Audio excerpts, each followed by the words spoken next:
ကိုယ့်ရဲ့ဖုန်းကို CEIR မှာမှတ်ပုံတင်တင်လားမှတ်ပုံမတင်ရင်ဘာဖြစ်နိုင်လဲဟုတ်ကဲ့မင်္ဂလာပါအခုလက်ရှိကျွန်တော်တို့မြန်မာနိုင်ငံမှာဖုန်းမှတ်ပုံတင်ဖို့ကိစ္စနဲ့ပတ်သက်ပြီးလူတွေကြအမြင်မတူပဲလူပြောများနေတာတွေ့ရတယ်ကိုယ့်ရဲ့ဖုန်း IMEI နဲ့မှတ်ပုံတင်ရမယ်ဆိုတော့လူတော်တော်များများကငါဖုန်းကိုအစိုးရကစောင့်ကြည့်တော့မှာလားမှတ်ပုံမတင်ရင်ဖုန်းလိုင်းပိတ်ခံရမှာလားဆိုပြီးစိုးရိမ်နေကြပါတယ်ဒီနေ့ဗီဒီယိုမှာတော့ CEIR ရဲ့ကောင်းကျိုးဆိုးကျိုးတွေကိုနိုင်ရှင်းပြပြီးကိုတကယ်ရောမှတ်ပုံတင်သင့်သလားမတင်သင့်ဘူးလားဆိုတာကိုပြောပြသွားပါမယ်ပြီးတော့နယ်စပ်ဒေသတွေမှာနေထိုင်ပြီး Thai SIM card တရုတ် SIM card တွေကိုပဲတုံးဆွဲနေသူတွေအတွက် CEIR စနစ်ရဲ့တက်ရောက်မှုရှိလားဆိုတာကိုဒီဗီဒီယိုမှာကောင်းကျိုးဆိုးကျိုးနှစ်ခုလုံးကိုနိုင်ရှင်းပြီးပြောပြသွားပါမယ်ဆိုတော့ CEIR ဆိုတာဘာလဲအတူချုံပြောရရင်နိုင်ငံအတွင်းမှာရှိတဲ့ဖုန်းအားလုံးရဲ့ IMEI ခေါ်တဲ့နံပါတ်တွေကိုတင်စီထားရဲ့ဗဟို database ကြီးပါသူကဖုန်းထဲကကိုယ့်ရဲ့ personal data တွေကိုကြည့်လို့ရမှာမဟုတ်ဘဲဖုန်းရဲ့ hardware ကိုမှတ်ပုံတင်ဖို့ဖြစ်ပါတယ်အရင်ဆုံးကောင်းကျိုးတွေကိုကြည့်အောင် CEIR မှတ်ပုံတင်ထားတဲ့ဖုန်းက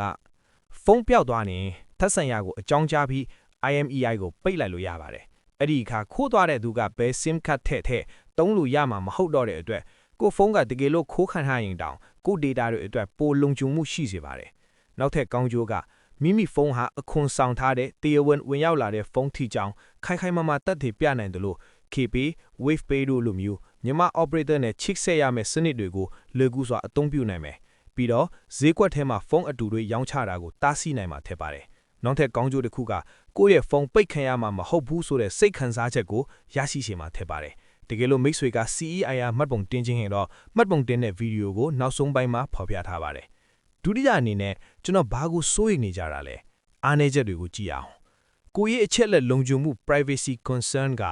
data ကိုမကြည့်ဘူးဆိုပေမဲ့ကိုယ့်ရဲ့ဖုန်းနံပါတ်နဲ့ IMEI ကိုချိတ်ဆက်ထားတဲ့အတွက်မြန်မာ SIM card ထည့်ထားပြီးမြန်မာ operator နဲ့ချိတ်ဆက်နေတော့ကိုယ့်ရဲ့ဖုန်းဘယ်အချိန်မှဘယ်နေရာမှာရှိနေလဲဆိုတဲ့ location အကြမ်းဖျင်းကို operator တွေကသိနေနိုင်ပါတယ်နောက်တစ်ခုကဖုန်းဈေးနှုန်းအနည်းငယ်တက်လာနိုင်တယ်လို့နိုင်ငံခြားကနေလက်ဆောင်ရတဲ့ဖုန်းတွေကိုမှတ်ပုံတင်ရတာအလုပ်ရှုပ်နိုင်ပါတယ်တတိယအနေနဲ့နယ်စပ်ဒေသတွေမှာနေထိုင်ပြီး Thai SIM card တရုတ် SIM card တွေကိုပဲတုံးဆွဲနေသူတွေအတွက် CEIR စနစ်ရဲ့တက်ရောက်မှုကအနည်းငယ်ထူးခြားပါတယ်တကယ်လို့ကိုယ့်ရဲ့ဖုန်းဟာမြန်မာ SIM card ဒါမှမဟုတ်မြန်မာ operator တွေမတုံးထားဘူးတရုတ် Thai SIM card တွေပဲအမြဲတမ်းတုံးနေတယ်ဆိုရင်တော့တင့်ဖုန်းကိုလှမ်းပြီးထိန်းချုပ်လို့မရပါဘူးဒါပေမဲ့ကိုကနှမျိုးလုံးတုံးတယ်ဆိုရင်တော့မြန်မာ operator တစ်ခုခုနဲ့ချိတ်ဆက်မိတဲ့အချိန်မိတ်ဆွေရဲ့ဖုန်းကိုဖျက်တောက်လိုက်နေပါတယ်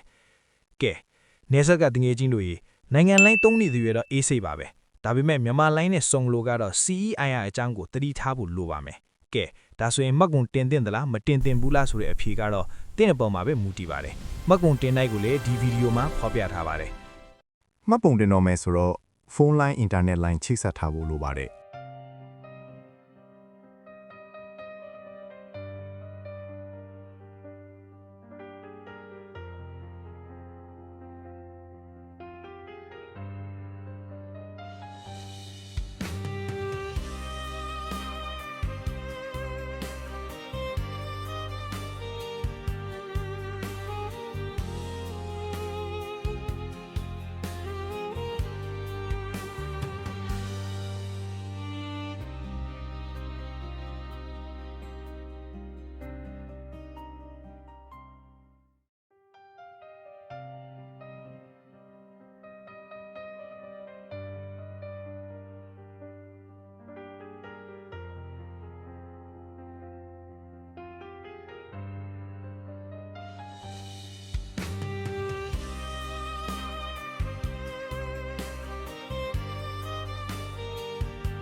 ဒီဗီဒီယိုလေးကတင်းတဲ့ဘက်အထောက်အကူဖြစ်တယ်ဆိုရင် like နဲ့ subscribe လုပ်ထားဖို့မမေ့ပါနဲ့အောင်တင်းအိမ်နေရော CEIR စနစ်ပေါ်ဘယ်လိုမြင်လဲဆိုတာကို comment မှာရေးပေးခဲ့ပါအောင်ခင်ဗျာအားလုံးကိုကျေးဇူးတင်ပါတယ်